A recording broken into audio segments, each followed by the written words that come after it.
All right, I'm going to call this meeting to order. Could we have a roll call, please?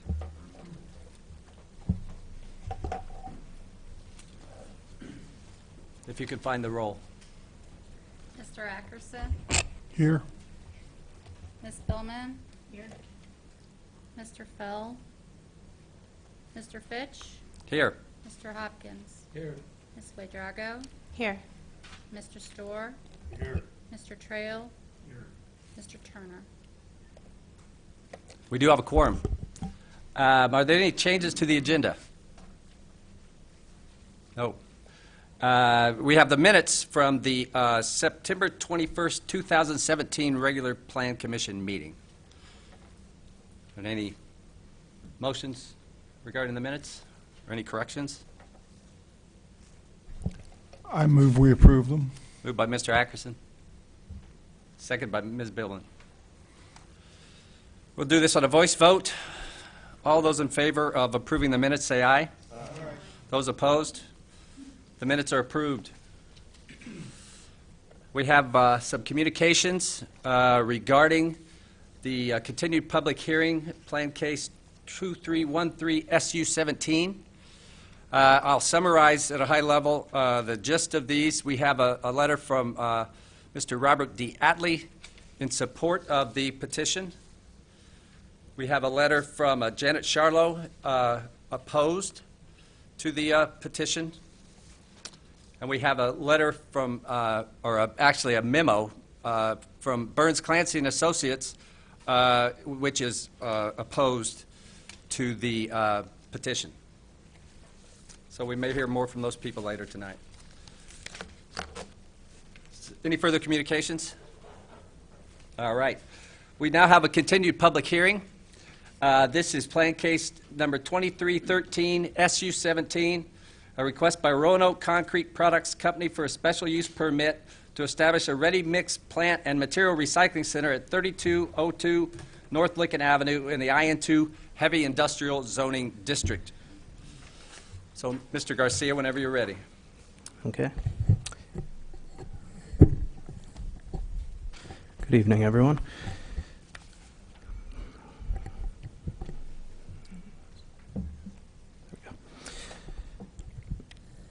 Okay, so as the chair just read, this is a request for a special use permit to establish a ready-mix concrete plant and a concrete recycling facility at 3202 North Lincoln Avenue, and that is in the IN2 Heavy Industrial District. The zoning ordinance requires a special use permit for these types of uses in the Heavy Industrial District, so that is the impetus for this request. The property, if you look at Exhibit A, the location and existing land use map, see the property is on the east side of Lincoln Avenue, and it's approximately 47 acres. The proposed concrete facility would take up about 11 and a half of those acres. Let's see, if you look at the site plan, which is Exhibit D, you can see a little bit more detail of the proposed facility. So it's near where current Lincoln Avenue jogs off to the east. That will not be known as Lincoln Avenue soon because the Lincoln Avenue extension is going north up to Olympian Drive. But for this facility, they'd be taking access off of Lincoln Avenue just south of where Lincoln Avenue currently heads east. The building on the site would be approximately 7,200 square feet.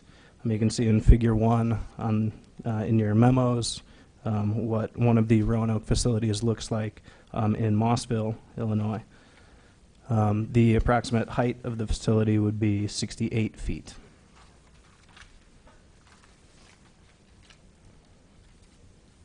If you look back at Exhibit A, also in the table on page 2 of your memo, or sorry, Exhibit B. No, Exhibit A, sorry.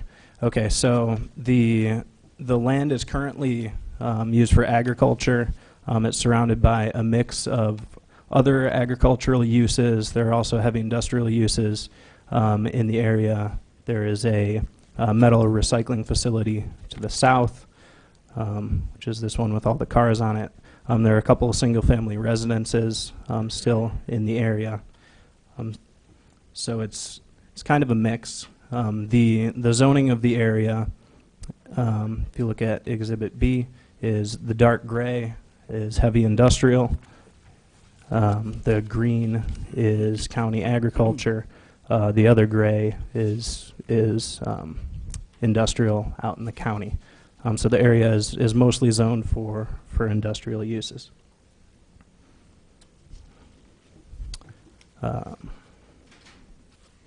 Okay, so moving back to the site plan, if you pan down a little bit, you'll see that there's an area on the southern part of the property that is there's a long-term plan that's been on the books since 1998 to extend Airport Road from the east out to Summer Drive. And once that happens, you'd be able to connect Cunningham Avenue all the way to Lincoln Avenue, then up to Olympian and over to I-57. So the applicants have agreed to set aside approximately 6.5 acres down there for that future road extension.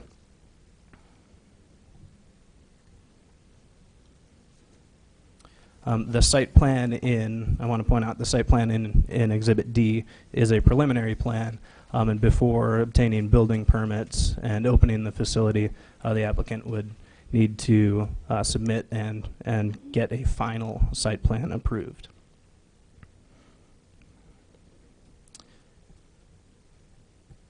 Staff also recommends that a full landscape plan be submitted, as there are requirements to screen industrial uses from public right-of-ways. So they need to have a 6 to 8 foot solid fence to screen the materials area and to screen their building and such.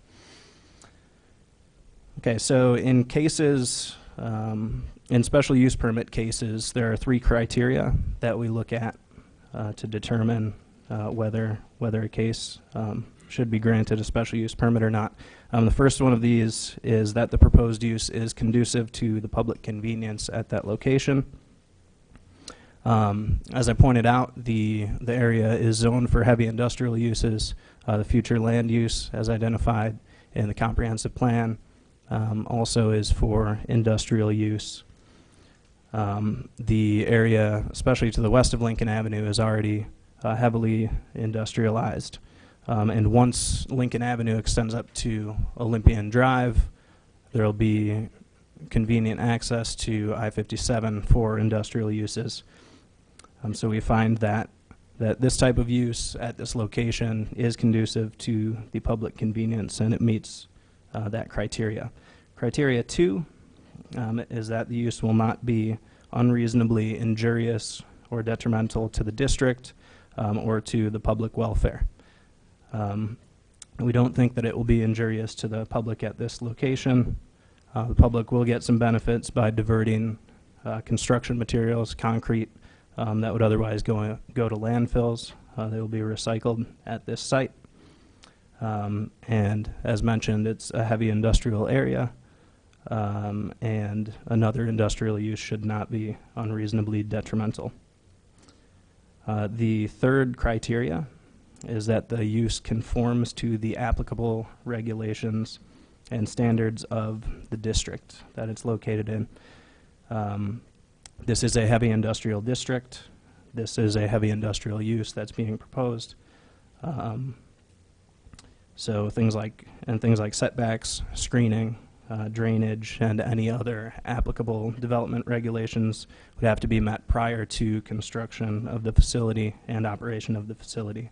So we don't feel that the proposed development, so we do feel that the proposed development would conform to the applicable regulations in the district.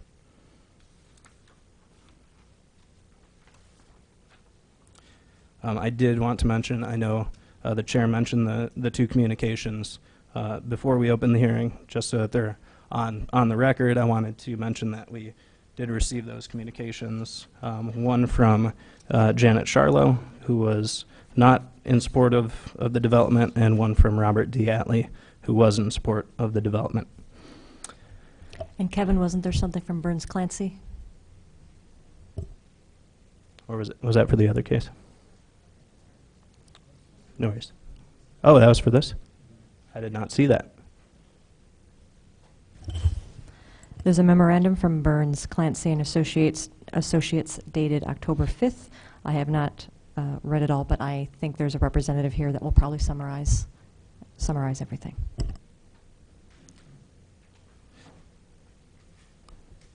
Okay, so in this case, the Plan Commission has three options. The first is to recommend approval of the special use permit to the City Council without any additional conditions. The second is to recommend approval of the special use permit with any conditions, such as those listed at the top of page 4 of the memorandum. And number 3 is to recommend that City Council deny the special use permit.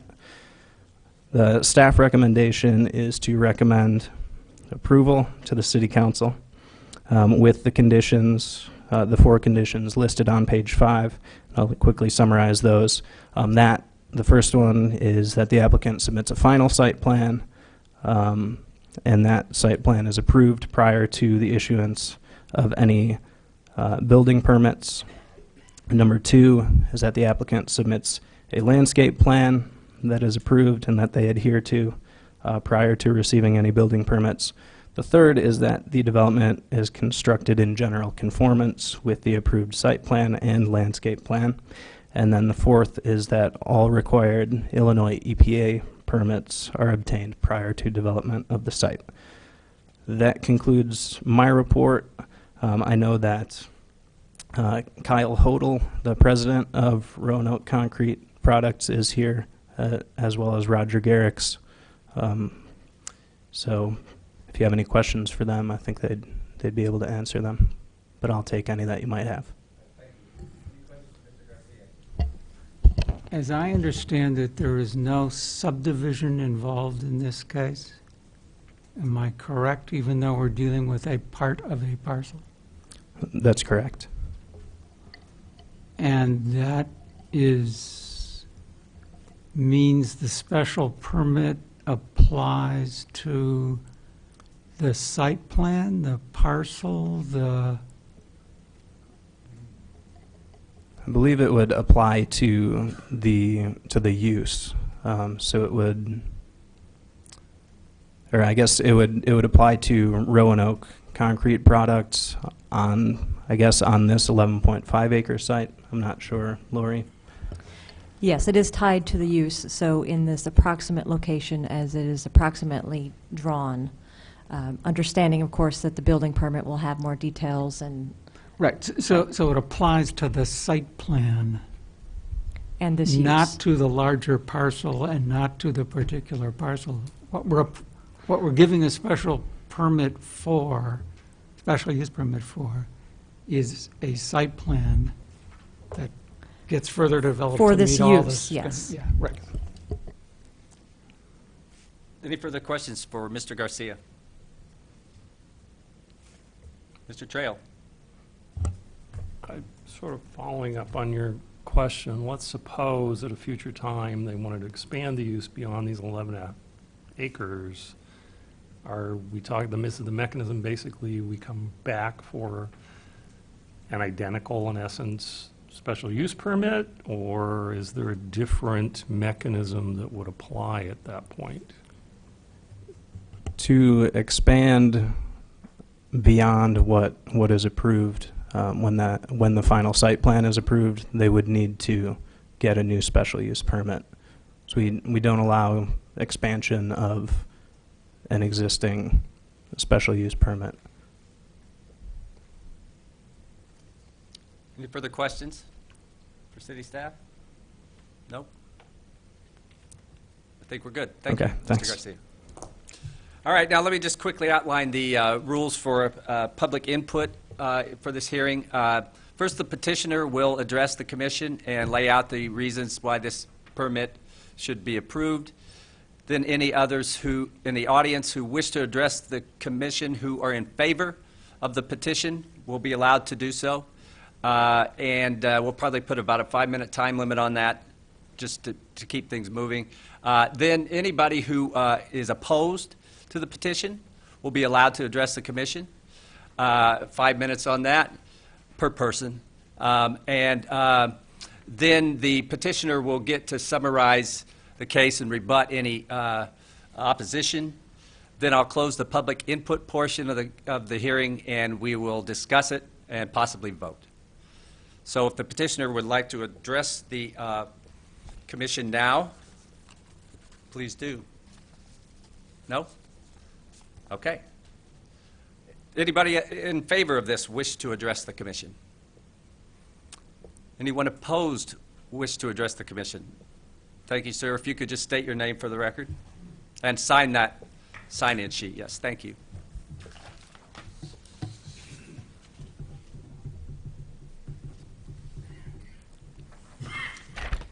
Good evening. My name is David Thies. I'm a lawyer from the Urbana law firm of Weber and Thies over in Lincoln Square. And I'm here on behalf of our client, Blager Properties Limited Liability Company, which is a owner of property in the area. I'm also here with protests prepared to be filed that involve other nearby owners, Apcon Corporation, Shirley Squire and Squire Farms, Barbara and Diatley. I think the communication from Mr. Diatley was earlier, and tonight there will be a protest filed, and then Chaplin Realty as well.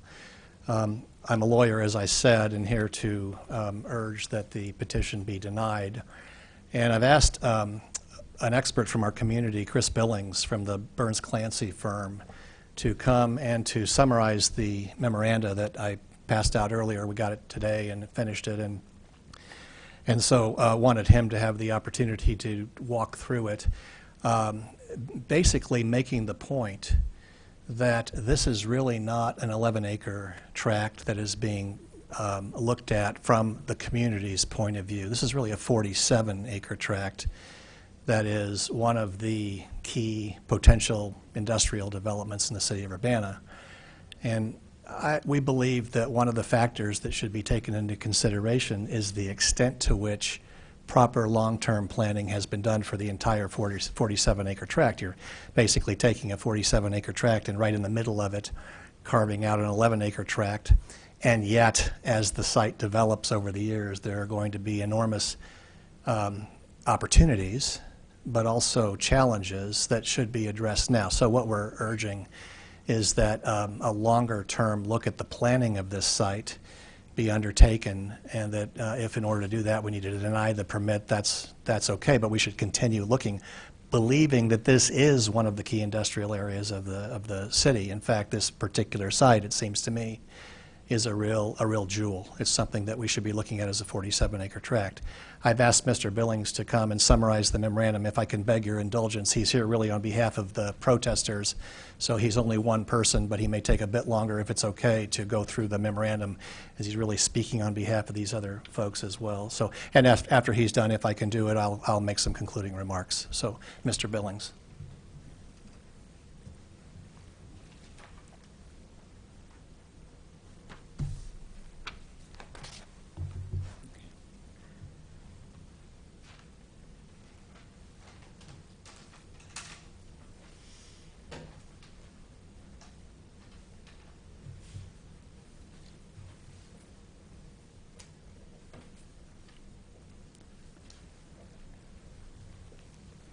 Thank you, sir. If you could state your name and sign the sheet for the record. As he's signing in, I'll tell you that I've asked him to introduce himself, tell a little bit of his background, just Okay, his great. qualifications, tell what he was asked to do, and then summarize the report. Thank you. Okay, thank you. Yes, I'm Chris Billing with Burns Clancy and Associates, engineers, surveyors, and planners here in Urbana.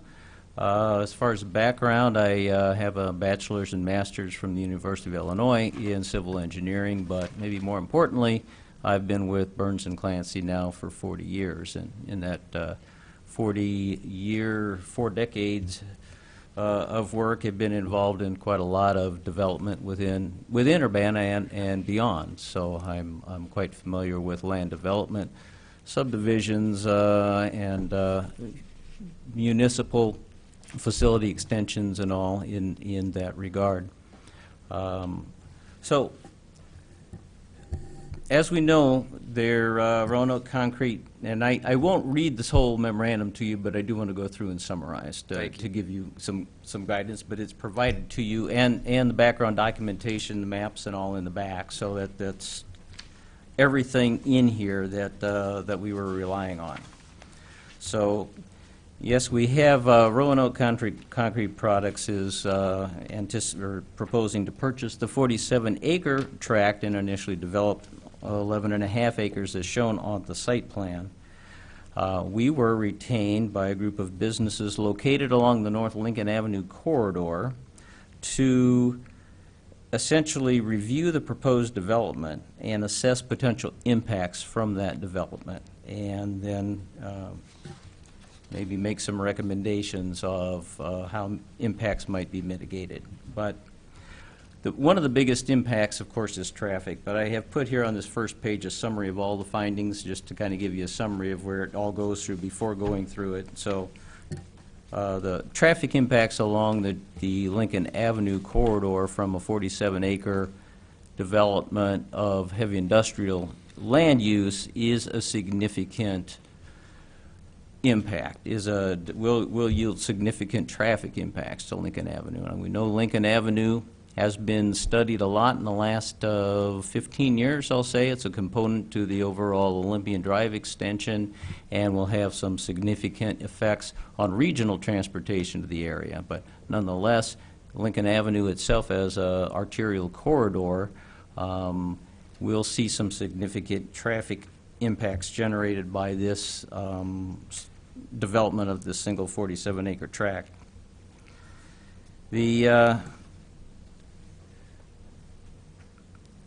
other thing, piecemeal development of a tract of this importance is really not in the best interests of the city of Urbana or its residents.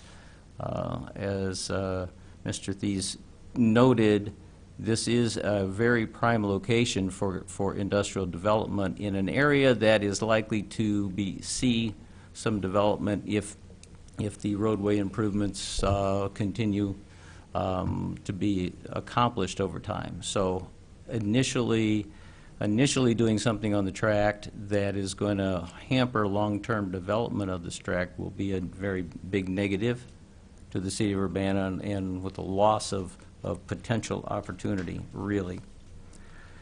In reviewing the information provided, there seems to be a lot of areas of Urbana's land development code that really are not addressed, and I think are important aspects which, at this point in time, before any development begins, you must consider and make sure that they are being appropriately addressed. Okay, moving on to the traffic impact, I put an exhibit up here that is a larger copy of the final exhibit that's in your packet, so you could follow along and look at that. Basically, we looked at the Lincoln Avenue corridor that stretches from the interstate northward to Olympian Drive. Looked at the new alignment of where it is. It does actually show up on the aerial photograph. And looked at the traffic generated by the corridor that extends about a half a mile either way of Lincoln Avenue. There are, because of Frasca Field and the current land development, there's not likely to be a great network of roadways up there. So the Lincoln Avenue corridor must serve for a lot of the traffic needs of this entire area northward to Olympian and beyond. What we did is kind of a planning level analysis, going to the Institute of Traffic Engineers traffic generation numbers, and did a planning level of this area, how much traffic would it generate. And so we went through the entire corridor area, dividing it into areas that are currently developed, the proposed development by itself, and then the future development, things that are not developed yet to the level that is anticipated. We looked at the city's zoning, official zoning map, plus map 1, which is included in here, which is from adopted in 2005, showing industrial, light industrial, a little bit of residential development along the corridor. So we use these land uses in order to generate the traffic that would be expected along here. In traffic generation, there's a wide range of traffic to be expected in any given land use, and even an average or a median number is not necessarily the one to select. So we did a calibration step to go through, and using the available IDOT traffic counts that are in this area between the interstate and Olympian Drive, we went back and calibrated those calculations so that the traffic from the existing developed land matches pretty well the traffic counts that are 2015 and 2016 traffic counts by IDOT. So we did go through a calibration step to make sure we're generating reasonable numbers for North Urbana and not just anywhere in the U.S. Let's see. I think I've covered a lot there. So we did basically 13 sub-areas that we looked at of existing, proposed, and future. There's a spreadsheet provided, probably the second to last exhibit in there, just a spreadsheet. Looks like this. So it shows all of those 13 areas, the zoning that was anticipated, the size we broke up into where areas would access Lincoln Avenue, and then showed the projections of average daily traffic, and then also morning and afternoon peak hour traffic volumes. And those are items that engineers use, traffic engineers use to evaluate different individual concerns along the way. Also taking a look at Lincoln Avenue quickly, the reach from Interstate 74 to Anthony Drive is currently 4 lanes with dedicated left turn lanes in both directions. Anthony Drive to Wilbur Road is 2 lanes with a dedicated northbound left turn lane that primarily serves J.M. Jones. Pavement surface there is asphalt. Wilbur Road, then to the new alignment point where the new alignment ties into the old, is 2 lanes with no dedicated turn lanes at this time. And of course the new alignment that's being initially built at this time is 2 lanes up to Olympian Drive. We recognize in the future more lanes will be added at some point, but we wanted to address what kind of expectations we have even to traffic right now. So looking at the traffic analysis, based on those IDOT counts, there's an average daily traffic count of about 1,300 ADT right there on Lincoln Avenue opposite or at this site. The projected traffic from this 47 acres as an industrial use, there is an additional 734 ADT. So that's an increase by this one tract of about 56% against the existing traffic that's on Lincoln Avenue at that point. If you look at the AM and PM peak numbers, they're both about 100 vehicles in the AM peak hour and the PM peak hour, and that 100 vehicles represents about 1 vehicle every 36 seconds that's generated by this land use. So the question is, well, there's no question that left turn, right turn lanes and entering, exiting traffic are going to have a big impact on Lincoln Avenue. Most of these movements are truck movements as well. So what accommodations are proposed, such as turn off lanes, left or right turn lanes, decel lanes, other mitigating things? What's being proposed to offset these negative impacts to Lincoln Avenue by the development of this tract? I don't see anything that's indicated in any of the information provided by the petitioner or mentioned by staff in the memo so far. If you look at what the future impacts are likely to be in the long run, those numbers are included on the spreadsheet and also on the squares on the exhibit. And again, opposite or at this location of this 47-acre tract, that existing 1,300 ADT would escalate to over 19,000 ADT at some point in the future when all that land is developed. Yes, that's some point out in the future, but one would hope that that future is a lot closer now than it might have been 20 years ago. And also understanding what might be required and then who is going to pay for that is I think, something that you must take a look at now. Generally speaking, when land is developed, the development of the land funds some of those public impacts, and it may not build the entire Lincoln Avenue in front of it, but usually there's some amount of contribution, some responsibility for mitigating the traffic impacts when new development goes in. As any land develops, you know, public roadways are built and extended, and those are done by the developer, dedicated to the city, and it's not expected that somebody else does this for them. So the reason we looked at these traffic impacts is the cost of dealing with and accommodating this kind of traffic is enormous. And where is there any contribution by the developer of this land toward offsetting the negative impacts that all of that extra traffic will have to Lincoln Avenue? It would be responsible and customary if something's attached to an approval that indicates what the responsibility is and what the funding mechanisms might be from the petitioner.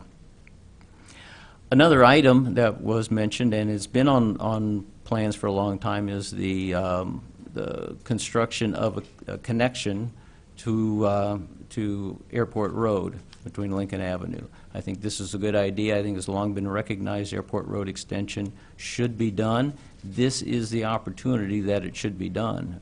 And more than just offset or setting aside right-of-way so that it can be accomplished by others, we have a quarter mile of this roadway that's been identified for a couple decades that needs to be connected. That should be connected now. That should be part of the development of this 47 acres. Even if there's some participation by the city or by others, there's still a responsibility of the developer of this tract to have some responsibility to provide that improvement or some portion of the improvements. There's other traffic-related issues as well. One being, I think still on the screen, the single driveway access onto Lincoln Avenue by this one development. Lincoln Avenue is an arterial, a very important street, and putting multiple single-use driveways onto an arterial is not in accordance with city code, is not good engineering practice, and just is not done. What should be done is a coordinated, a long look at connecting a public street in an appropriate place, or streets, connections, but individual properties should have traffic access via those public streets. If you put, what do you have, 2, 3, 4, 5 individual driveways on this arterial? That's not ever a recommended practice. Another problem, as the site plan has shown, there's a driveway about 50-foot offset on the opposite side of the road. There's no city policy is certainly at least 100-foot offset, but even in this situation with an arterial as important as Lincoln Avenue, that just an offset is going to make a very unsafe circumstance for turning movements and use of Lincoln Avenue. What would make more sense is if Airport Road is connected at some point in the future when traffic warrants are reached, a traffic signal would go there. But then that makes sense for a connection between Lincoln Avenue and Route 45 using Airport Road. That's going to be a major route, and And at some point, that could be signalized. It may not need it today, but that's an appropriate place to put it. And having multiple driveways along Lincoln Avenue are going to confound the traffic capacity and the safety along Lincoln Avenue. I mean, even with a lot of traffic signals North Prospect Avenue, you've all been out there. All right, I'm going to have to ask you to wrap it up. Okay, all right.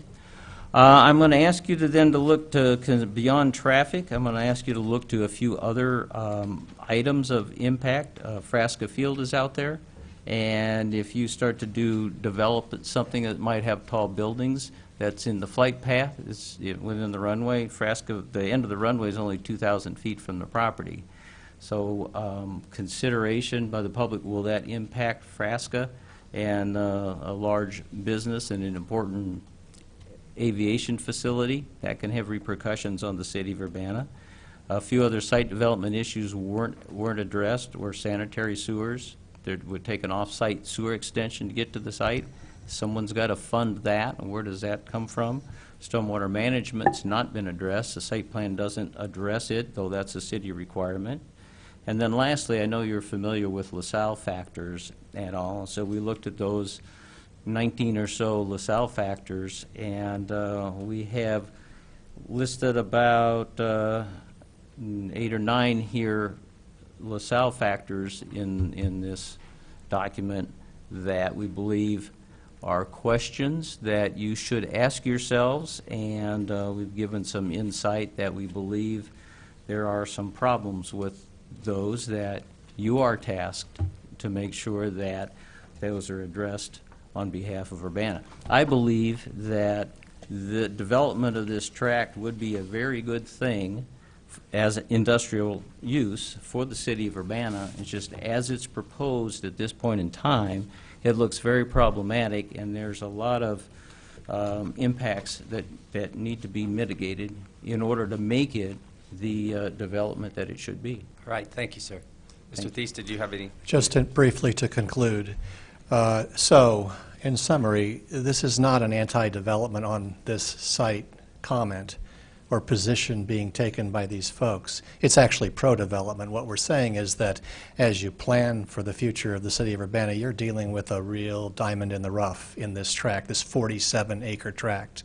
And to properly plan for it, these kinds of potential considerations need to be made with discussion with the developer, as would normally happen and as has happened with the prior developers of the other sites around this area, for cost sharing for these kinds of things that are going to be needed. And it's not an 11-acre tract. In fact, if it's treated as an 11-acre tract in the midst of this 47-acre tract, you may inhibit the kind of development on the rest of the tract that we'd all like to see in the city of Urbana. We urge that you recommend to the council that it be denied. And I thank you very much. All right, thank you. Any questions for Mr. Billings or Mr. Thies? Mr. Hopkins? Could you identify on the map the parcels or locations of the clients you represent? I can use this. Yeah, go ahead. Here's Airport Road, here's Lincoln, and so it's this general vicinity. Yeah, that Here's map the is sign. really confusing because north is to the left. Yeah, all right. So everybody Yeah. has to, Turn it that way. Turn it that way. it'd be a whole lot easier for me. I don't Yeah. know about anybody else. Lincoln is here, Yes. so this general vicinity. So you represent the Blinger Properties is right in here, so you represent the people on the left-hand side of Lincoln Avenue generally speaking. who, from this, are apparently lobbying to participate in upgrading Lincoln Avenue by contributing? Well, they've been asked to contribute in the past to the developments that they have caused. Okay. And the citizens of Urbana, if they believe this is a good thing, may be stuck with the kind of costs we're talking about. But generally speaking, when you take a 47-acre tract and you are essentially planning for the development of that tract, there is discussion with the developer about how those costs will be managed. I understand that. I just want to know who we're talking to. Mr. Ackerson? I think you may have answered or not answered this, but, so I was wondering about, because you mentioned the impacts on the Frasca and the Frasca Field. Have you had any conversations with them about any concerns they might have about this particular request? No, I have not had any conversations I with think a Track. representative's here tonight and is Okay. planning on speaking, so. Any further questions? Mr. Trail? But you've given us an idea of where your clients, I'm still a little familiar, what the particular harm they believe they're going to suffer if this, other than a general civic obligation or responsibility, what's the particular harm that they fear if this? They will they will endure the consequences of the development that we're talking about, some of which is good, but the kind of traffic and stormwater and sanitary sewer issues that might come out of the development of the site are things that we're going to have to deal with somehow. So they will have to, one way or another, or the community will have to deal with those kinds of costs. So they're not arguing so much against the development. We're just saying, could we look at it carefully and take the time to properly assess the future costs? So they don't have a problem with this particular type of development, or? I wouldn't say they do. No, It's- just. It's that anybody developing a 47-acre tract in this site needs to go through a process that has not been used here. They have concern about the process, but not the specific development being proposed, other than it is not the process of. Other than to the extent that development will generate these kinds of concerns. And there's It's no, not that it's any particular type of development. right, and there's nothing indicating any mitigation to those impacts in what's been discussed. Right, thank you. Mr. Storr? Mr. Billing, I was picked up on your remark about the single access to the site, and also why and that it's opposite an existing access to the site to the west of Lincoln. Could you expound a little more about why single access to a site is not a desirable thing for an industrial site? Certainly. It's looking at the remainder of the tract. So we've got 11 acres of this 47-acre tract we have a single driveway for, okay? Trucks can pull in and out, and all that works fine. When you go to, when the rest of the tract develops, is there going to be one or two more driveways to the south, one or two more driveways to the north? It's the preponderance of the number of driveways in there. There are recommendations that from CUATS that both Champaign and actually in Savoy too, all communities locally here use to try to limit the number of access points onto major arterials. Generally speaking, they look at one. The recommendations from CUATS is one every quarter mile. Well, if you start lining up individual driveway access on an arterial here, you're going to have a dozen in this half mile here, and that's and every either street or driveway is a potential traffic conflict point, and so all of those traffic conflict points then require individual look at and what has to happen. Maybe if you had one street that fed in and all the traffic that's signalized, that as opposed to compare it with, say, 6 driveways or something like that, maybe you would need 2 more lanes of pavement out on Lincoln Avenue to accommodate all the turning movements and the conflicts that happen. So that's why arterials particularly are very important to pay attention to the number of driveways and where they're located. Minimizing them is the goal, and the local communities here do that, and that should be done here. Mr. Storr? Yes. You also noted that the access is opposite another access. Is there a potential problem with that?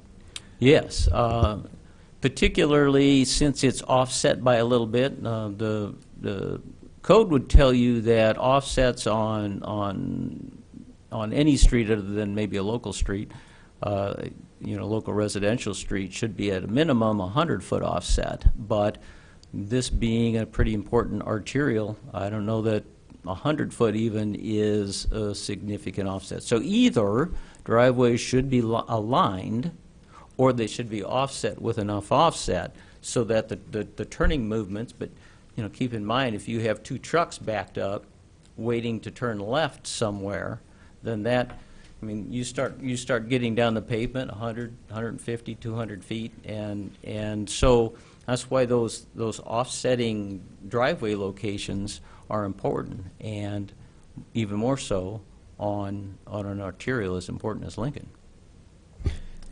To follow up. Okay. And this would be particularly a problem for larger trucks and longer trucks.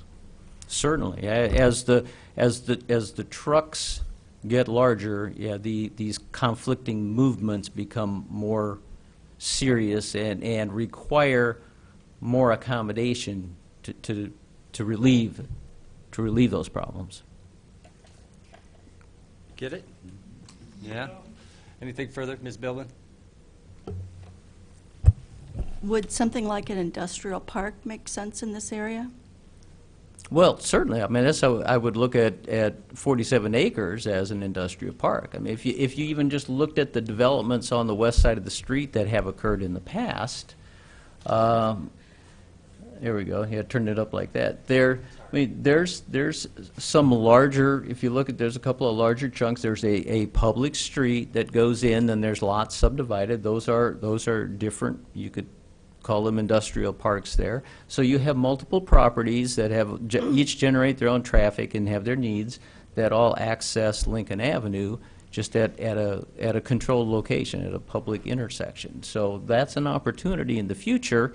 Once traffic volumes become large enough, you'll be putting signals out there in addition to more lanes of traffic and all. But if you can't hardly do that if you have driveways everywhere. You can do that if you have a reasonable number of street intersections, public streets, that you can actually accommodate. Then you can do your traffic timing, and then you can coordinate the traffic from your public streets. That'll feed into the arterial. Otherwise, you won't be able to move the traffic on Lincoln Avenue, and then that actually could have a repercussion to if Airport Road extension is implemented and is constructed in some point in time, which it's needed, but you don't spend the money on Lincoln Avenue yet and doing all the improvement, the widening and these lights and anything else you need. If you have traffic congestion on Lincoln, it's going to use Airport Road as a relief valve, and now you're going to have a bunch of trucks driving past residential and commercial areas that's not intended for that industrial kind of truck traffic. So a coordinated, limited number of public street accesses to Lincoln Avenue makes way more sense and is required instead of all these driveways. All right. Okay, Mr. Starr, I think we pretty much know where his position, but if you've got another question. Well, I've got a question that might be for staff. Is this alignment for the extension of Airport Road? Is that, I guess, how, to pardon the pun, concrete is that? Before we get to that response, I'll introduce Brad Bennett. He's the Assistant City Engineer. But I also want to let you know that we have a lot of comments that we could add to respond to what was said today, so I hope we have the opportunity to do that at the end of the public input. Brad, Sure. did you want to respond to the Airport Road question?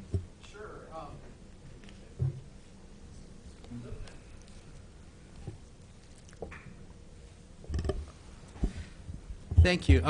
As Kevin had mentioned earlier, there has been a preliminary alignment study done for the Airport Road extension. It was done at the same time that the Lincoln Avenue extension was done. It was done by Hanson Engineers. I'll point out this is preliminary, so there is additional follow-up work as far as establishing what the exact alignment and grades would be. I don't think in particular a lot of the grade issues were addressed. It was more of the horizontal layout of where the road would go. But so the preliminary layout is gone. We have a pretty good idea where we would need right-of-way in order to construct it. And that's, when they came in for the development, that was one of the things that began a discussion with them about the possibility of right-of-way acquisition. Has that right-of-way been purchased or optioned in some way? We have not purchased it to date, but I think there's some discussions going on regarding that at this time. Anything further at this time? No? Thank you, gentlemen. Thank you very much. Thank you. Does anybody else wish to address the Plan Commission in opposition to the petition? And I am going to have to ask that we keep it a little briefer than that. I was pretty indulgent. Hello, I'm Tom Fresca. Okay. Airport, Fresca International.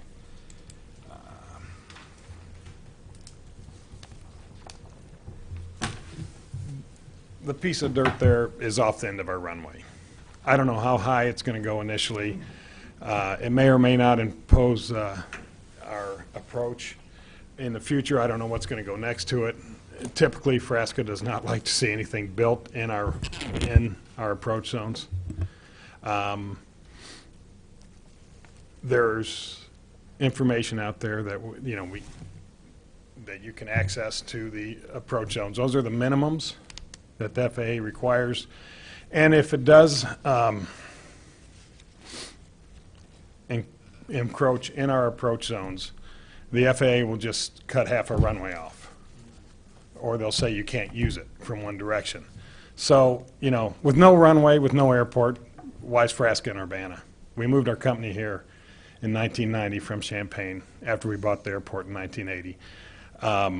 We've bought a lot of ground through my father and the family. We bought a lot of ground trying to protect our area and development. We've got really good development ground for the city of Urbana. We look forward to that, but we want it nice. We want it very nice. That's why we're holding off. And we got a brand new road, you guys, the city of, the state built along with the city, right down Airport Road, and it's beautiful, and I'd love to see the new road go all the way to Lincoln. And we've got ground, 2/3 of the way going that direction. So we oppose this for potential height issues with running our airport. We employ 180 people. Majority of our business comes from overseas, and most of our business is definitely from out of town in both businesses, so the airport and the simulation factory. Do those height concerns pertain to this particular proposal, or is it more general to the larger tract? Anything above beams we don't like. But it's right in line, and I need to know more about it. I'm not well prepared on this. I've been traveling. But I think that anything we put in line with the end of the runway can hurt us. So the known is there's going to be a 60-foot, 70-foot, I don't know how tall it is. 67 feet. 67 feet. Is there an antenna on top of that? That's what we know that's going in there. What's going in next door? Yeah, I have I no know. idea. So we're a privately owned airport. We have no zone. I mean, we've got to go fight for whatever we can get. So we are open. We're self-sustaining. We take no public money from nobody. That's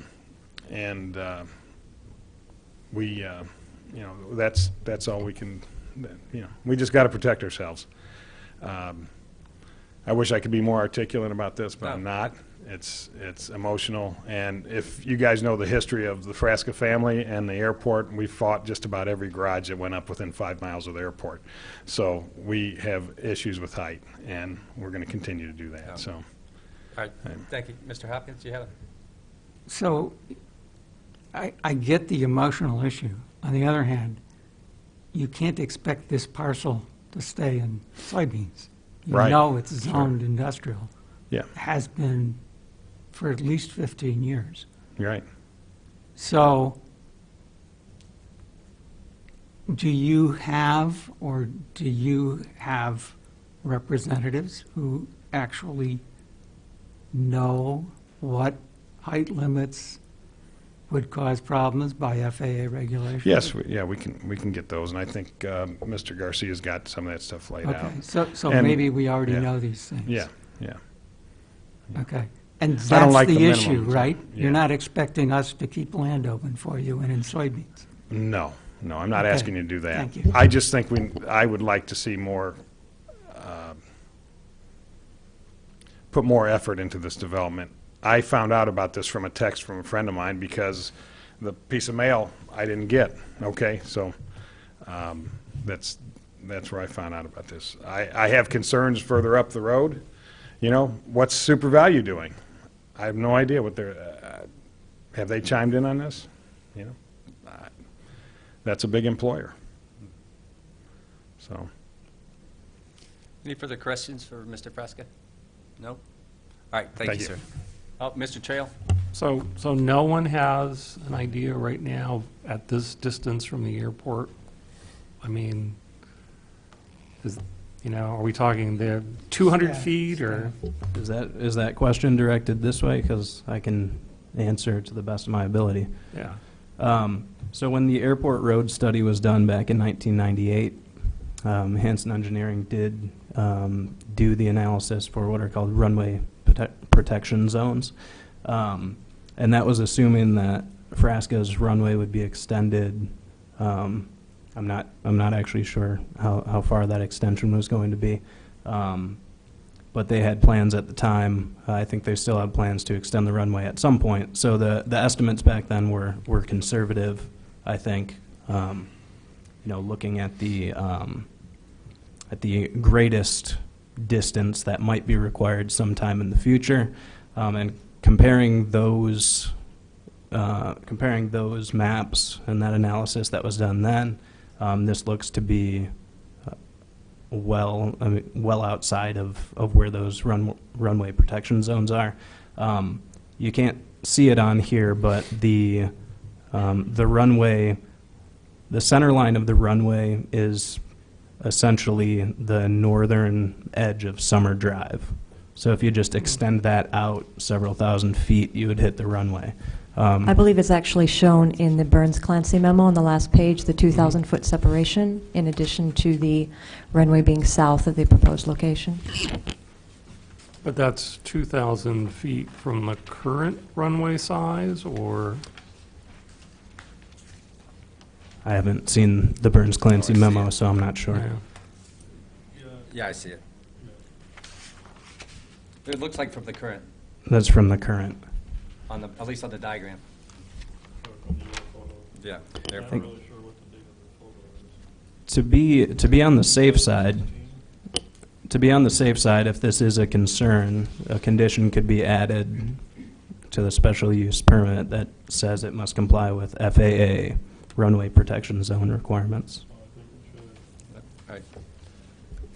Anything further, Mr. Trail? Is there any other, is height the only concern you have? Is there anything else about the, you know, I hate to bring this point up, but this is the place to do it? I yeah, this think. is the place to do it because it's not in 2002, Father's Day of 2002, there was an fatal airplane accident right in the middle of that concrete plant, right on that ground there. It's off the end of the runway. The guy was taking off going west, turning right, had an engine problem, and that's where he landed. It could have been any other, off any other runway. It landed off the end of that.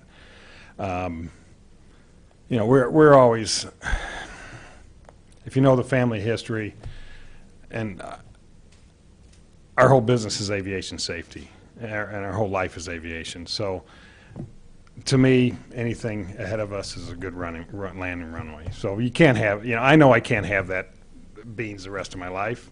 I'd rather have it, sod, nice landing strip. But I would like to know that there's not going to be a 100-foot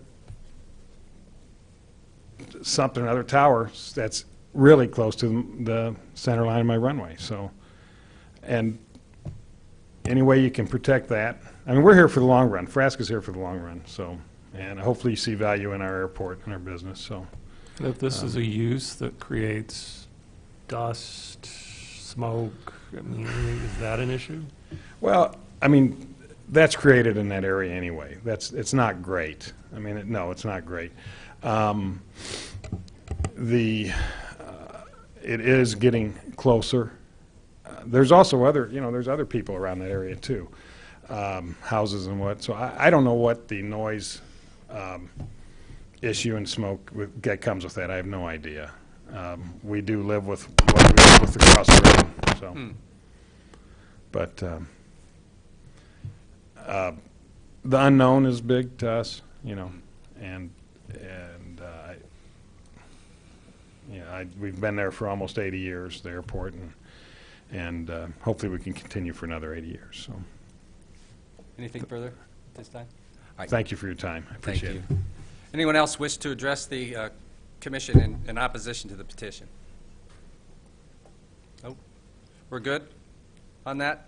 Now, the petitioner, you can have another chance to address some of that if you wish. And I think I'm going to call city staff back up. Ms. Pearson said she had some points she wanted to make, I think, in regard to the concerns.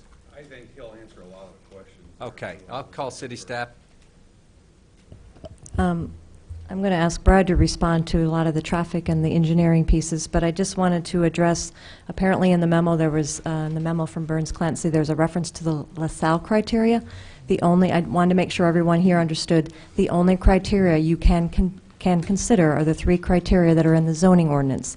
The LaSalle criteria apply to rezonings. Right. This is not a rezoning, so I wanted to be sure that you understood the 3 criteria that you're bound to consider, and not the other criteria that have been mentioned. I also wasn't sure, perhaps we left it out of our memo, and for that I apologize.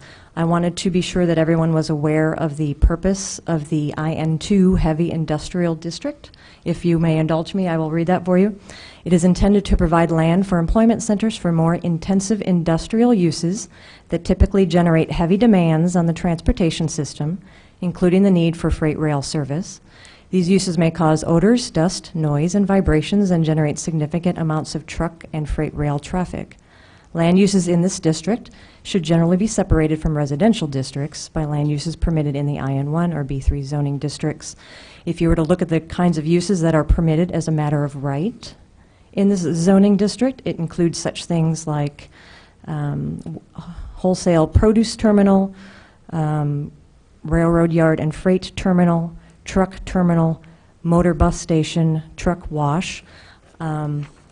Whereas if you look at the special uses, that does include recycling center, and it also includes the catch-all, all other industrial uses, which is one of the reasons this item is before you tonight, is because concrete plant does not appear as a specific permitted use, therefore falls under the category of all other industrial uses, and therefore requires a special use permit. So I wanted to be sure that you are aware that this parcel is zoned IN2, Heavy Industrial Zoning District, as it is consistent with the comprehensive plan for that designation, and as it was zoned when it was annexed. And I think Brad's going to cover some of the other issues, unless I missed anything in zoning. Thank you. Mr. Bennett. Thank you. Brad Bennett, Assistant City Engineer. The Engineering Division, we did take a look at this site as far as the impacts on Lincoln Avenue and their driveway location. On Lincoln Avenue, we do feel that there is enough capacity to accommodate this development. On the good news front, the Lincoln Avenue extension up to Olympian Drive is going to open October 31st, so that connection will be up to Olympian, will be open soon. Obviously, the extension to Olympian Drive was designed as a truck route, and the area south of here as well as a truck route. So, we feel that it's not going to have a negative impact, the development as proposed. There are plans in the future, and the Lincoln Avenue extension was designed so as the area develops out, it can be expanded from the 2 lanes, to a 4-lane cross-section. So when we do our arterial and collector roads designs, the expansion of them to accommodate, future development growth is incorporated into that. So on the driveway location, Chris is correct. I mean, typically, on arterials, we want a 1/4-mile access point. We don't want, those 1/4-mile access points typically are streets. But on an existing collector street like what North Lincoln Avenue is, because there are existing driveway approaches, within that corridor already, we've reviewed, and we think it would be appropriate for them to have their driveway approach where it's located. Point out that, we would not allow if there was a subdivision, additional driveway approaches onto Lincoln Avenue.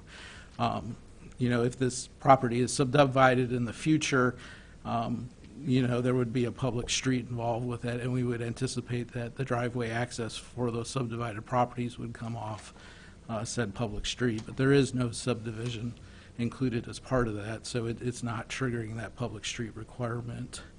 There is no offset requirement for driveway approaches, which is what this is. This is not a public street into their facility. This would be a driveway approach. Our offset requirements have to do with streets, and you can see, you know, with the airport road, we're aligning that with Summer Drive there for that future extension. As far as, you know, stormwater detention, that's typically something that's addressed as part of the site design, so it's kind of early in the process. We would require them to have stormwater detention in accordance with the ordinance unless they were willing to come in and you know, request a waiver for that, and that waiver was approved. But they would have to meet the stormwater management requirements you know, that are in the existing subdivision code. They are close to the saline, so an outlet for that water to go to should not be an issue.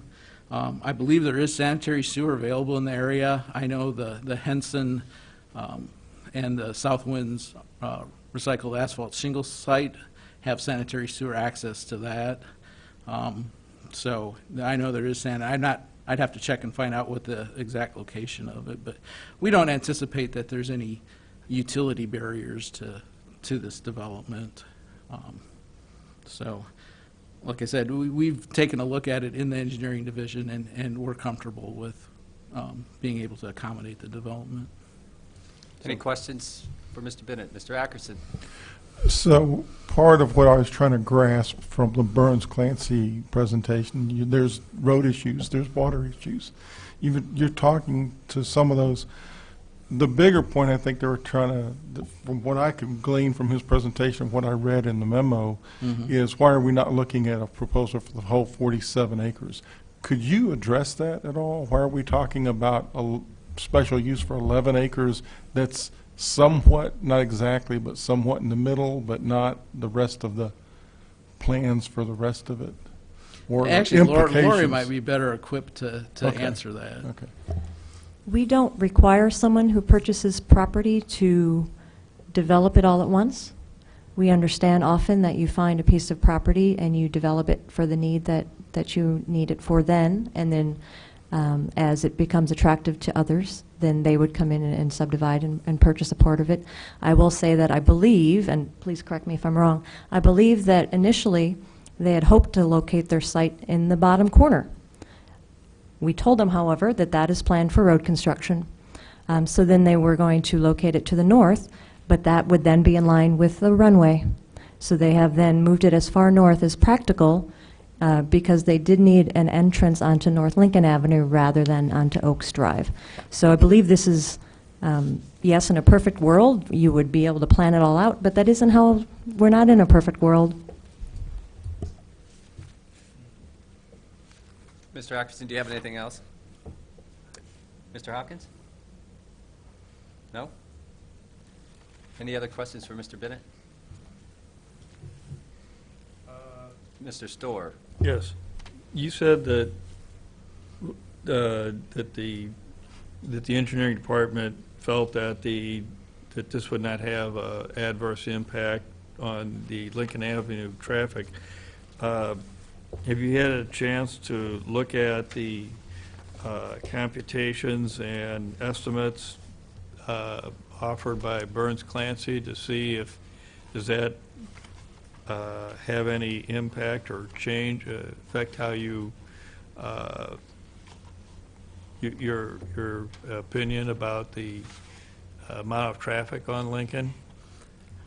That's a good question. I got the memo about 5 minutes before the meeting, so I did do a quick review of it. I would want to take a little bit more detail, but I mean, looking, their numbers are based on the total build-out for that area, and our assessment is just based on what you're reviewing the special use permit. I mean, the understanding is, like I said, for the future, or for the Lincoln Avenue extension that's opening, at some point in the future, there will be enough development that it'll have to go from the, you know, current 2-lane cross-section out to 4. So, I mean, roadway expansion will be required at some point in the future. So, I mean, that's accounted for. But for what you're looking at, the special use proposal, there is adequate capacity out there now. Now, for future, if everything developed out, no, there would not be adequate capacity. But, you know, at some point in the future, we would expand Lincoln Avenue, Airport Road would be going through to accommodate that future traffic load. How much additional development would be needed to trigger that? I don't have on me tonight, Chris. I would have to look that up and get back to you. Roughly a lot more or a little more? I mean, are we on a pivot, point here? Well, honestly, it depends how quickly development occurs out there. I mean, you know, typically we're probably talking 20, 30-year, you know, timeframes as far as, you know, any, you know, widening of Lincoln Avenue, but it really would be highly dependent upon, you know, what the rate of growth. If this is the only thing that goes out there in the next 5 years or 10 years or 15 years, you know, there wouldn't be enough traffic to, you know, require an expansion. But if that whole area identified in the Burns-Clancy, you know, develops out, and granted, that's going to take some time because you have to extend sewers, you know, roads have to be, you know, extended as part of that too. You know, it's going to take a long time to develop out. Well, it might take a long time, but but I was just out there, and it looks like you said that very nice addition to the north of Lincoln Avenue. Mm-hmm. Boy, I had to. Okay, don't drive on it just yet. The concrete might not be set. All right. Yeah, I would temper it with what we've seen on the High Cross Road corridor. We really thought that was going to gonna pop go, yeah. and expand, and that's been hugely disappointing as far as the rate of growth out there. I mean, we were anticipating sewer extensions and road extensions. They widened High Cross Road, and we've seen a very, very low rate of development out there. So it's hard to know. I mean, this could pop and expand out, but you know, it also could go the same way that High Cross Road went, where it takes, you know, 50 years to build out. Or Any further questions for Mr. Bennett? No? I think Thank you're you. good. Thank you. All right, with that, I will close the public input portion of this hearing, and we'll begin discussion. Any points of discussion? Anybody want to have some thoughts they'd like to share? Mr. Hopkins? So I guess I'd start by tweaking what Ms. Pearson said a couple of minutes ago. On the one hand, she said we can't plan everything out. On the other hand, she actually explained what the plan is, which is this is located in a particular space because we actually had a map, and it's even in the 2005 plan, that shows the alignment for the extension of Airport Road. So somebody came in with a parcel, said where they wanted to put something. The planning staff looked at the plan and said, no, it's not going to work there, because even if we don't have what's called an official map in the state of Illinois, we have mapped a right-of-way. Then she said, well, they started moving it just north, but then they would be right opposite the end of the runway. Surprise, surprise. So you move it further north. So on the one hand, you could ask that we be able to plan this in a different way, but actually I see it as success. That we actually have been using, we know what the zoning is, we're not changing the zoning, we know where the alignments are. You can even go to the mobility map and see that there's one of our sliding arrows that suggests that there should be a north-south connector from Airport Road up to Summer. No, not Summer. What's Oaks? At approximately the east boundary of this parcel. And the way this is laid out keeps that potential right-of-way available without fixing it in any neat way. And I guess that the last point I might make is I think I get the notion that this is a great 47-acre plot. But I also look at what we're putting here and what's across the street and what's to the south. And, you know, if, I'm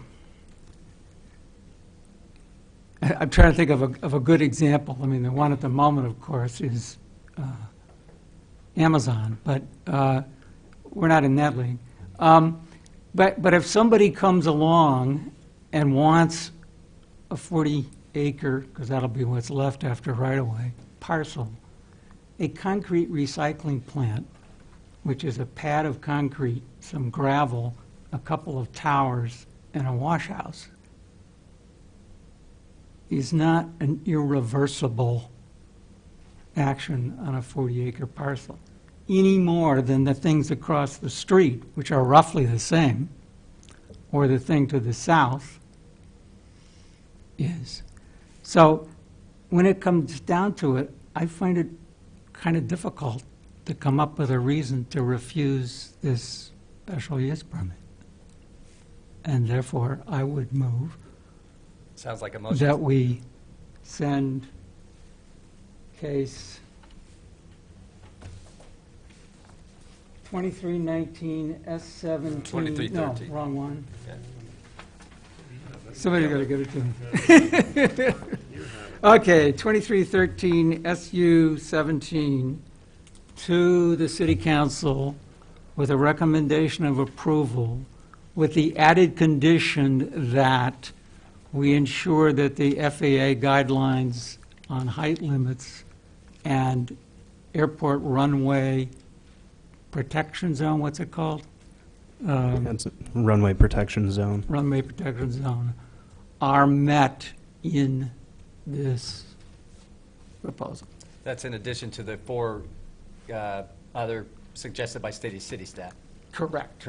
Just for clarification. Yeah, thank you. Motion by Mr. Hopkins. Second, Ms. Billman. Before you vote, could I ask that... We'll have some more discussion. Well, I'm wondering if the motion could include that you adopt the findings as presented in the staff report or similar language to indicate that you feel the criteria have been met? Okay. We have in our bylaws, as some of you may remember, a statement that the staff report and discussion constitute the findings, because we don't do formal findings in our motions usually. But I added this State it for the because record. there's Yeah. been a great deal of confusion tonight of whether we're doing a zoning, a subdivision, or a special use permit. And therefore, this is a special use permit in which the staff report and statement for the motion constitute the findings. Further discussion. Mr. Trail. Question for staff. There's substantial residential area to the southeast. Yeah, south, mostly east, a little south. Right. Were they in the notice zone for this? Doesn't look like it. No, our noticing requirements are only 250 feet surrounding a parcel, so it's generally a pretty tight area, especially in a case like this where there are large parcels. The amount of notice. Did staff take a look at, I mean, this is an industrial zone, and this is an industrial use, one that you would, assume would be inappropriate, But, some industrial uses have impacts far beyond 250 feet. Did staff have any look at the particular type of use and whether its impact might extend far enough to make notice of those residential areas appropriate? We don't do that for each individual case. There is a requirement for 250-foot notification, and we need to abide by the rule for all parties. So that would be an applicant wouldn't think it was reasonable if we decided just to notice 5,000 feet, that might be challenged. So we do stick to the 250 feet minus right-of-way, consistent for all cases. So regardless of the industrial use that was proposed, that neighborhood would get no notice that that particular type of use, or that even a meeting was going to happen, a public hearing was going to happen about it. Well, they would get public use in the public notice in the newspaper and on the website. They would And a not get sign at the site. Yeah. and- Which- Yeah, and a sign at the site, they would not get the letter. that- Right, yeah, which I, being a citizen, I don't read our local newspaper, and I don't frequent, maybe I should, I don't frequent the website. It just seems to me, in this instance, the biggest question I have is whether this constitutes a use that those people nearby would find objectionable or problematic. And by not providing any sort of notice to make sure that they might be aware, I mean, it kind of leaves me in the dark of whether there are any additional, I happen to know for other reasons that other countries often regulate how close you could build one of these to a residential area. I don't know whether, I don't know what the EPA, I don't know how close this might be to a U.S. limit. I don't know whether, Yeah, EPA regulations are one of the that they have to be in compliance. True, but if I lived there and the EPA limit was 5 feet on the other side of my fence, I might have a very different opinion whether it was 500 feet. That's the nature of my concern here. More, are there those sorts of issues, and are there additional stipulations we should include in the special use because we have a potential impacted population that apparently don't have a voice here? Ms. Billman?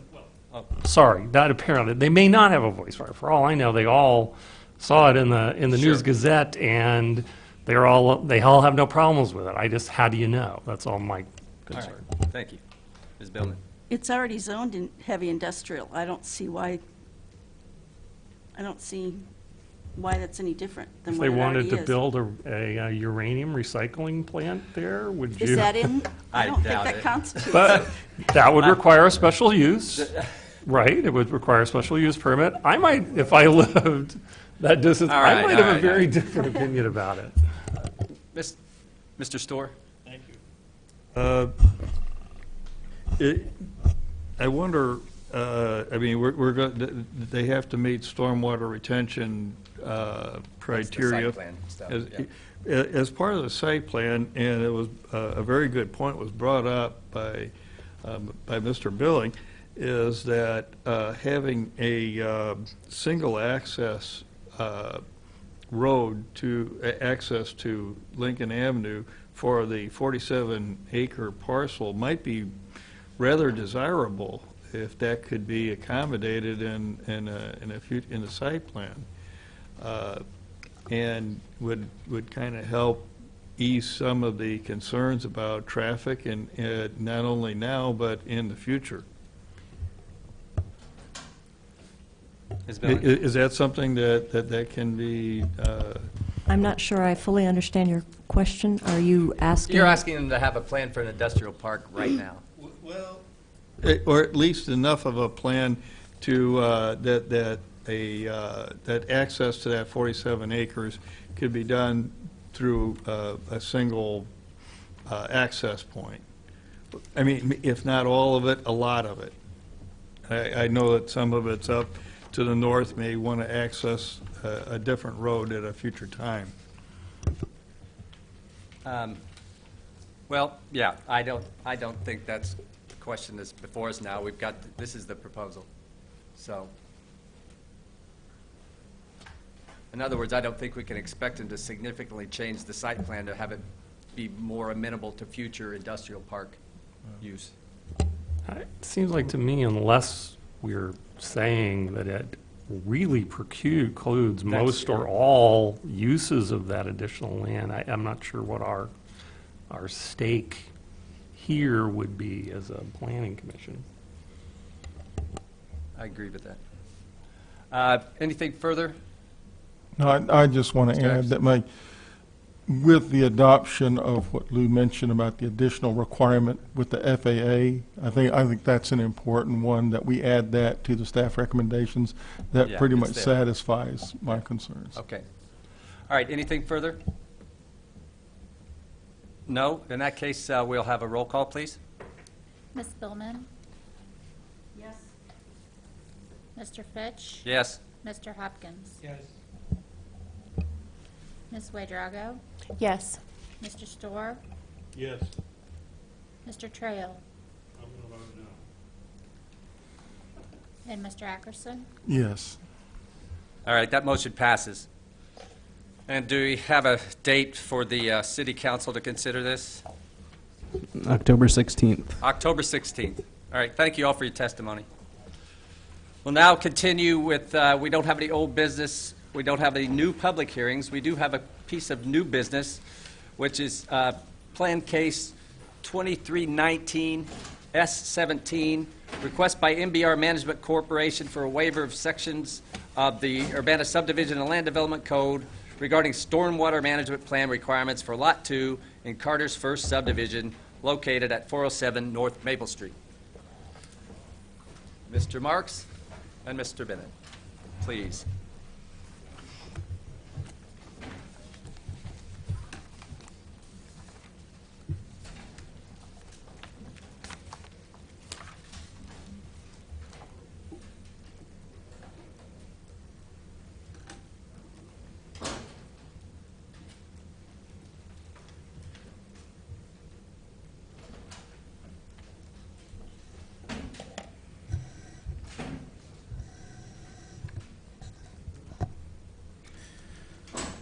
So the following is a request for a waiver of sections of the city's subdivision and land development code regarding stormwater management plans in Lot 2 in Carter's First Subdivision. This area is near the intersection of Vine Street and University. It's Maple Street you'll see to the right. It is a parcel right adjacent to the Boneyard Creek there. The applicant is speaking for a proposed development, but is requesting these waivers as far as managing stormwater on the property.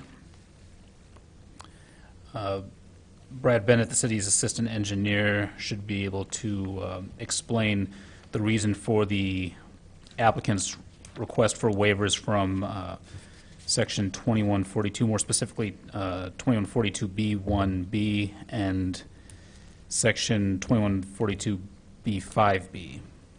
So. Thank you. The reason the applicant is requesting the waiver for stormwater detention requirements is because you can see the site is fairly small, and it is immediately adjacent to the Boneyard Creek there. It's staff's feeling that, or findings that it probably would be in the best interest of the development to move that water quickly into the stream rather than detaining or retaining on site and releasing it slowly over time. As mentioned in the memo, there's a concept of time of concentration where, you know, a drop of rainfall at the remotest area of the site, the amount of time it takes, you know, to reach the outlet of that particular site or watershed. You know, for this particular site, it's, you know, probably a couple minutes for a drop of water that lands on it, you know, to get its way into the creek, whereas for the entire Boneyard Creek watershed, it's measured in hours. So the idea is just to move the water off the property as quickly as it can into the stream before the main peak from the entire watershed comes down. And just a note for you, this is actual something we're looking at for the proposed revisions to the land and subdivision ordinance that are in draft form now. We're looking at adding an exemption for this. The properties would still have to be able to convey the 50-year design storm, so there's still flood control. They have to be able to convey that directly to the stream, but they would not have to have detention requirements. And while it's not the case for this particular site, the reason that we're looking at that exemption is a lot of times when you get adjacent to streams and creeks, a portion of that site is either floodway or floodplain, which we don't want to locate stormwater detention, you know, on floodway or floodway property.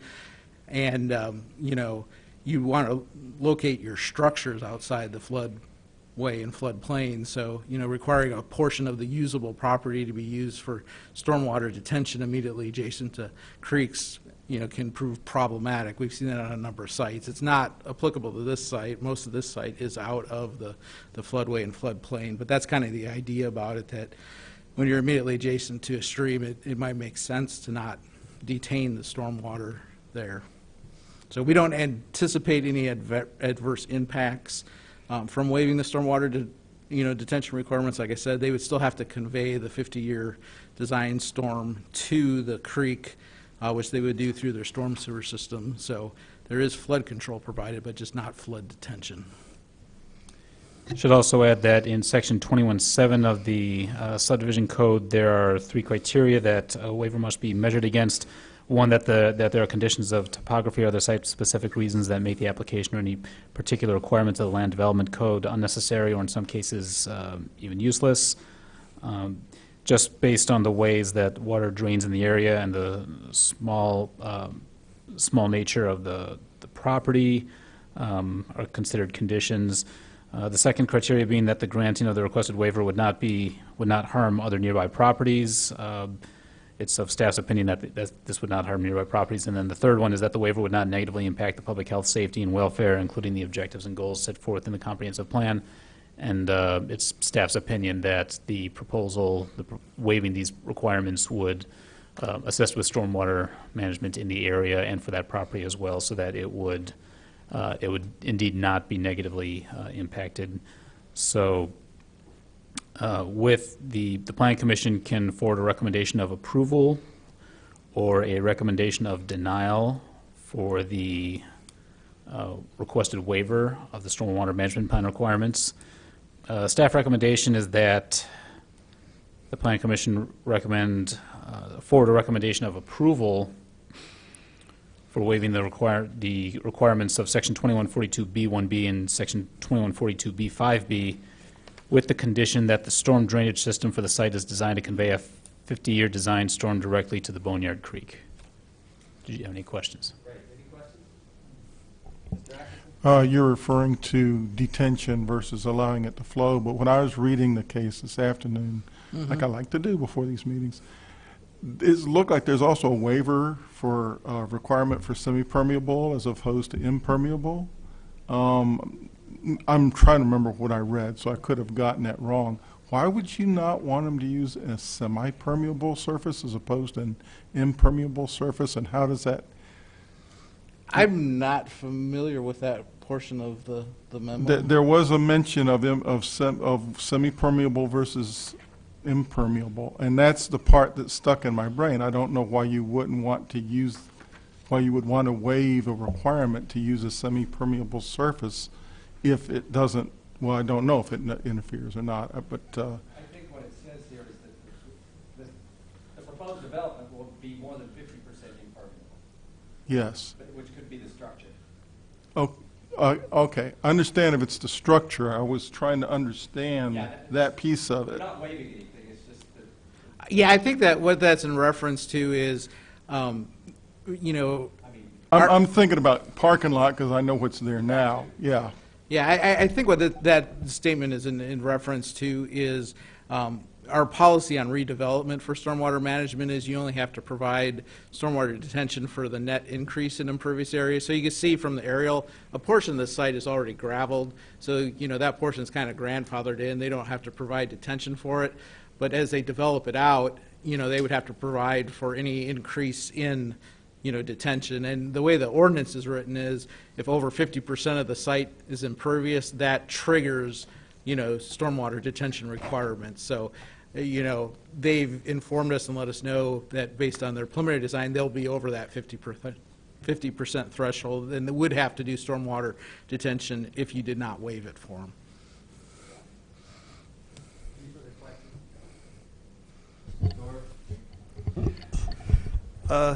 I notice on the air photo map that looks like there is some sort of a structure to the immediate west of the Carter Furniture, or north of the Carter Furniture, west of the site that we're considering. Is that a stormwater retention, or Well, what that's- is that? Are you talking about the Boneyard Creek?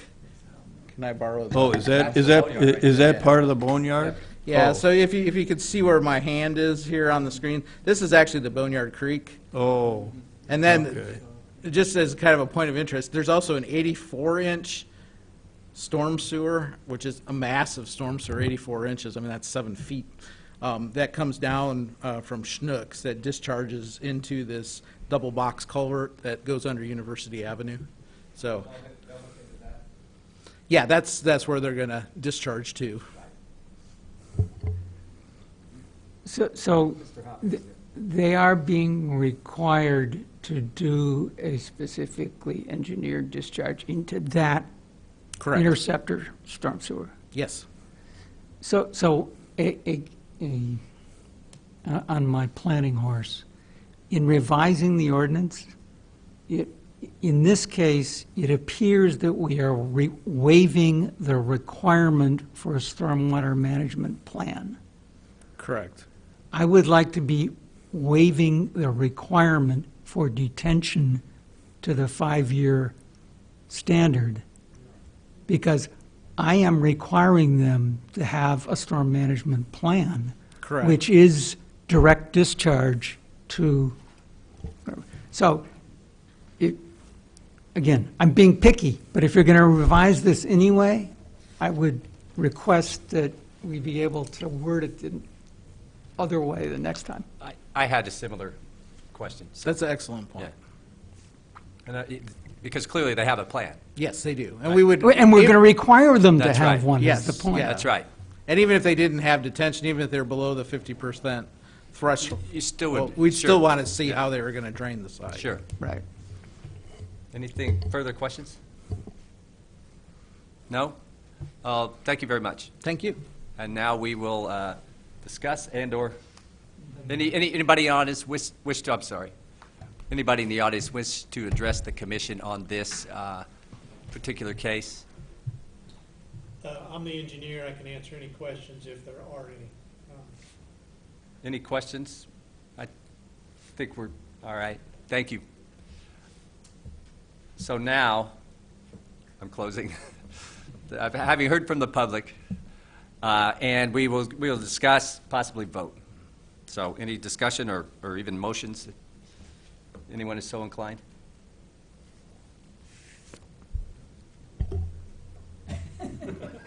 Ms. Billman?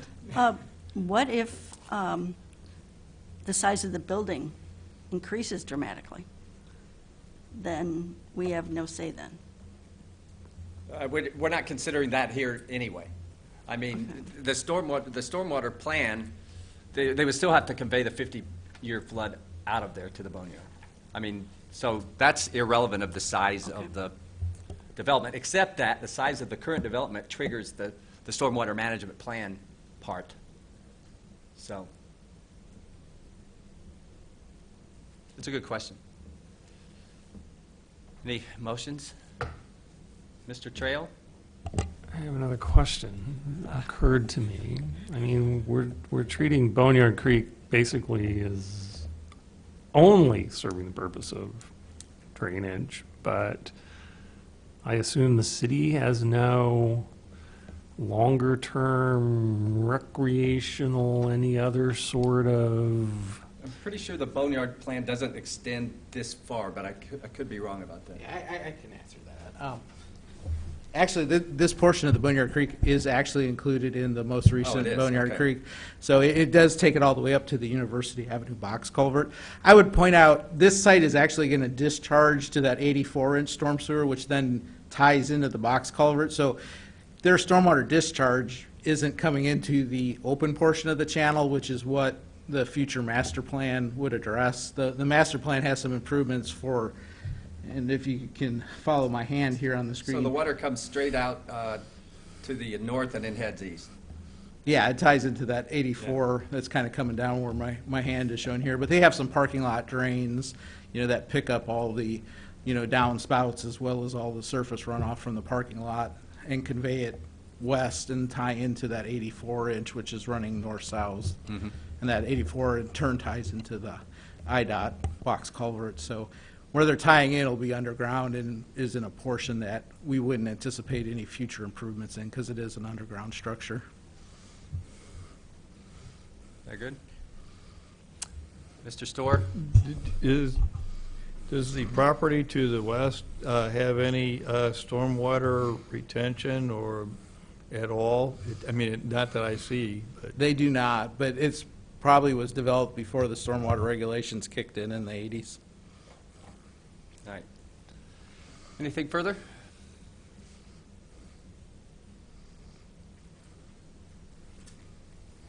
Any motions? Any motions? Bueller. I move we send plan case 2319S17 to the city council with recommendation of approval. With the attached condition? Yeah. It's, Let's see.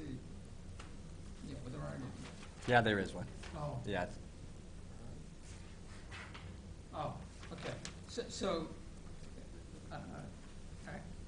back up. I recommend sending plan case 2319S17 to city council with a recommendation for approval with the condition that the storm drainage plan for the site is designed to convey a 50-year design storm directly to the Boneyard Creek. And I'm playing games with you. I switched to. You did, if you could, yeah, change that for the council and have it be in the record. Yeah. Yeah, Anyway, I mean, you can do it either way. I don't- Sure. I'm making my point again. yeah, I'm exactly. sure they read the minutes of our meetings with great, you know, Well, Be in careful. detail. At least some of them Some of them, do. yeah. So, there's a motion by Mr. Hopkins. Mr. Ackerson. I second. Mr. Ackerson seconds. Any further discussion? Nope. We could have a roll call, please.